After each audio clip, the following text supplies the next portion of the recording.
shoot me out. She goes, I can't do this. I just can't live this way.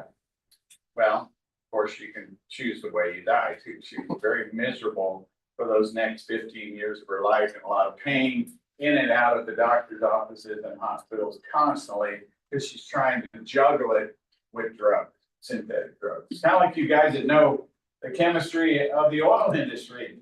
You know that the synthetic compounds that the Rockefellers have forced upon us in 1911 with the Rockefeller report, or not the Rockefeller, it was the oil company. They made up the Flexner report. Look that up, and you'll see they basically took 1,500 naturopaths like myself and Jason, and said, "Now we don't believe in what you do. We're going to do this all synthetically now," because the Rockefellers and the Carnegies wanted those funds. What was the name of his oil company? Standard Oil. 90% of American oil was being consumed at that time through Standard Oil. So the push and the control in our country, the elitists have been, juggling things for years, and that's what runs the medical system.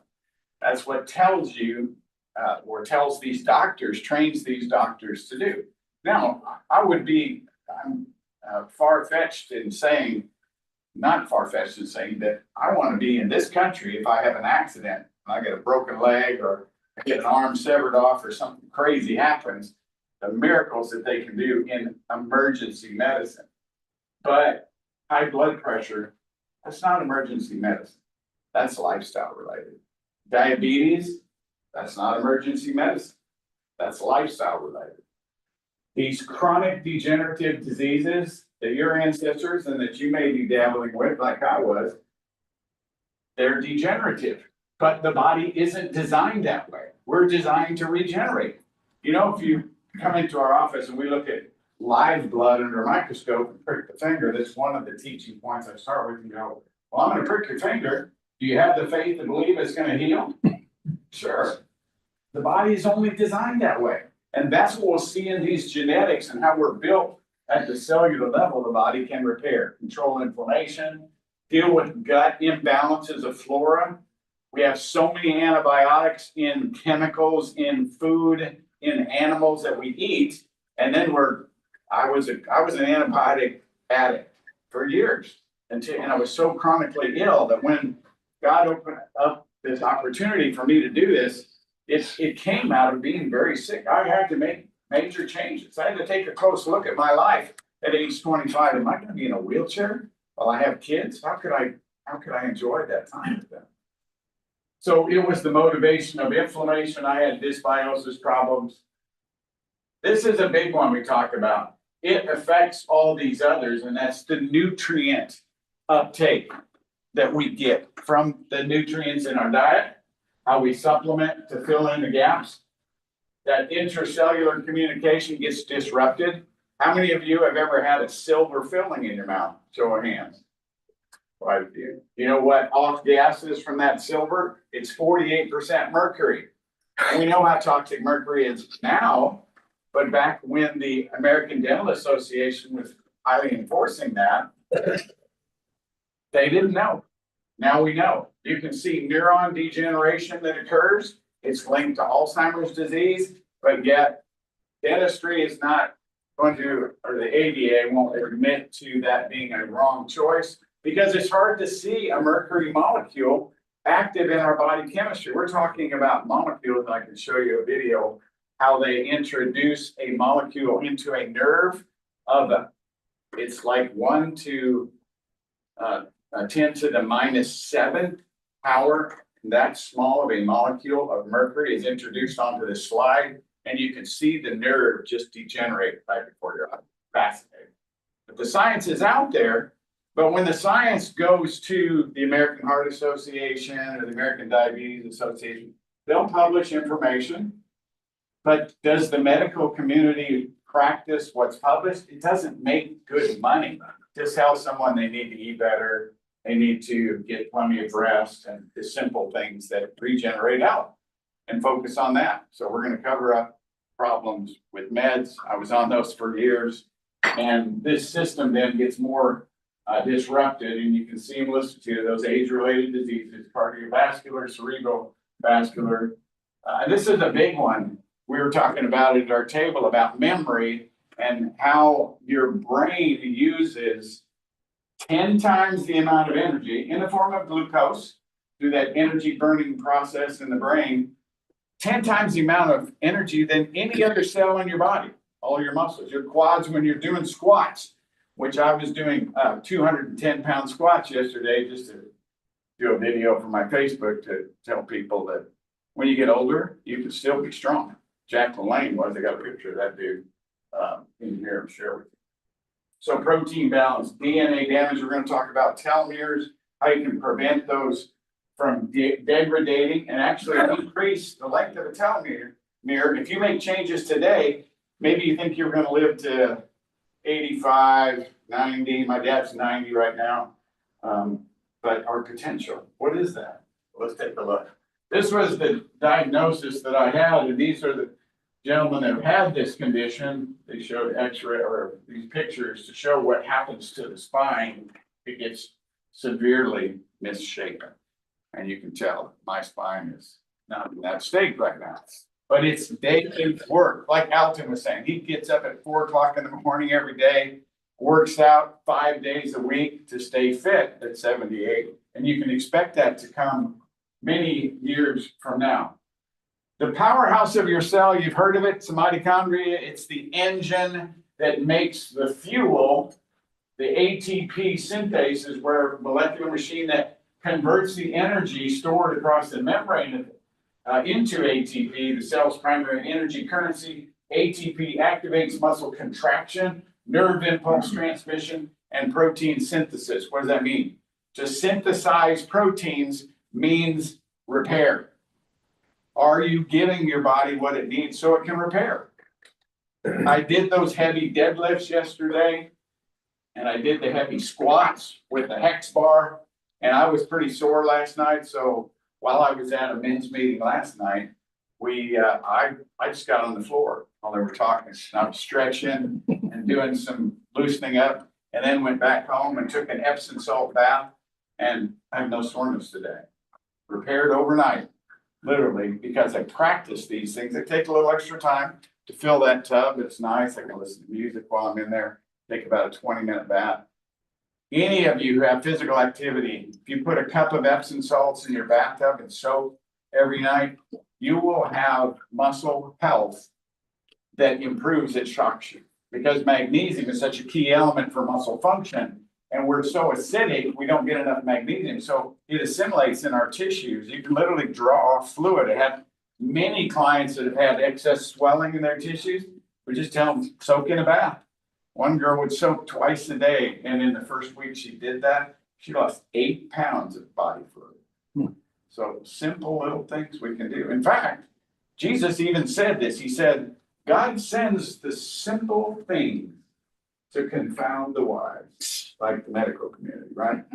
Who think they're wise. Now, Dr. Jaffe, who is our mentor, medical doctor, a research scientist, immunologist, he is respected by the government. When Chernobyl happened, they invited him in, and I don't know if it was a Senate hearing committee or which type of committee. He goes, you could go into this room, and the Senate wants to hear what you have to say about radiation poisoning and how you can prevent so many people in Chernobyl in that region from getting cancer. So Dr. Jaffe counseled them and said, get vitamin C in their water, and not just ascorbic acid. He's talking about ascorbate and adding iodine, because radioactive iodine is what causes cancer from radioactive fallout. And so the government looked for wisdom from our mentor, who developed our professional medical products from prospernutrition.com. So we have 2 websites. We're going to show you bundles if you want to get your feet wet and getting a professional nutrient into the body chemistry. You're certainly welcome to have access to that. And I think Jason's going to give us a little coupon code. And the key is getting activation here in the mitochondria. These are some chemicals that are pesticides and antibiotics and so forth. And what you're looking at are the different steps in the electron transport chain. It's a part of that energy cycle, which eventually comes down in the membrane, this happens all in the membrane of the mitochondria to generate ATP synthase, and therefore ATP is made from that, which we use the hydrogen in that process and oxygen. And where do you get that for free? Water. How many of you are consuming at least half your body weight in ounces of water a day? Okay. Water will rock your world. Even now, for guys, it's really great because the world is our urinal. You have to pee a lot. It's a tiny spot, right? But you got to get the water in because cellular processes use so much hydrogen and oxygen for energy production.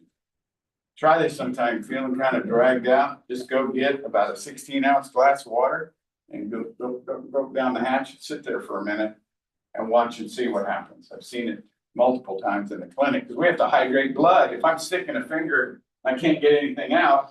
We'll have to take a break, give them some water, get things going. Yes, ma'am. Sorry. And the water should be cold, right? That way your body metabolizes and has to get it to the body temp. The Chinese are adamant at saying never drink cold water. Right. Because it, you know how you ever get a cold swimming pool? Yeah. Like in the wintertime, 55 degrees, we did Polar Bear Club one time.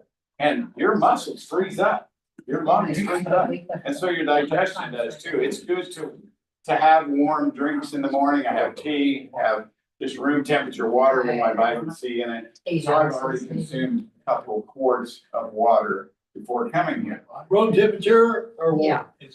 Room temperature, yeah, that's best. Any comment on Mine would hydrogenated be, water? Yeah, it's a positive hydrogenated water, but just good old tap water that you filter on your refrigerator filters are so efficient these days. That's what mine's refrigerator filter, but we get well water out in Magnolia. It's pretty acidic, but it's neutralized with our filtering system. But this chemical chain here is easily interrupted. One of the things that happen is CoQ10, you've probably heard of that. Coenzyme Q10 is used in this energy process. We get it from red meat, but supplementing CoQ10 is really important,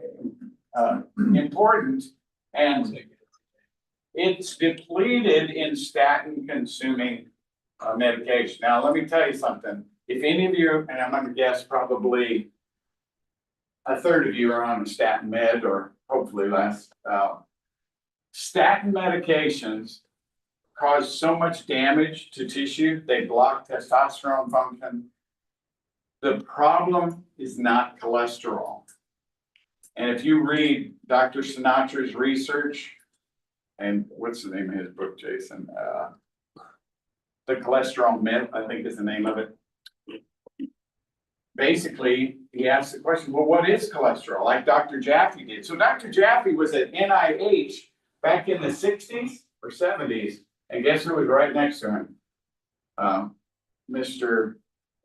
United States doctor at the time. Fauci. Fauci, yeah. So Dr. Jaffe's asking the question, well, why aren't you studying the mechanisms of health and restorative function instead of just studying disease? How can we block disease? We're all at disease at times, and it's just a bunch of symptoms that they want to put a label. How many people get a little bit ruffled when you go into a doctor's office and your blood pressure goes up a little bit? And that justifies taking a blood pressure med? Probably more than 50% of the time. People are going to get on a blood pressure med because their nervous system is out of balance.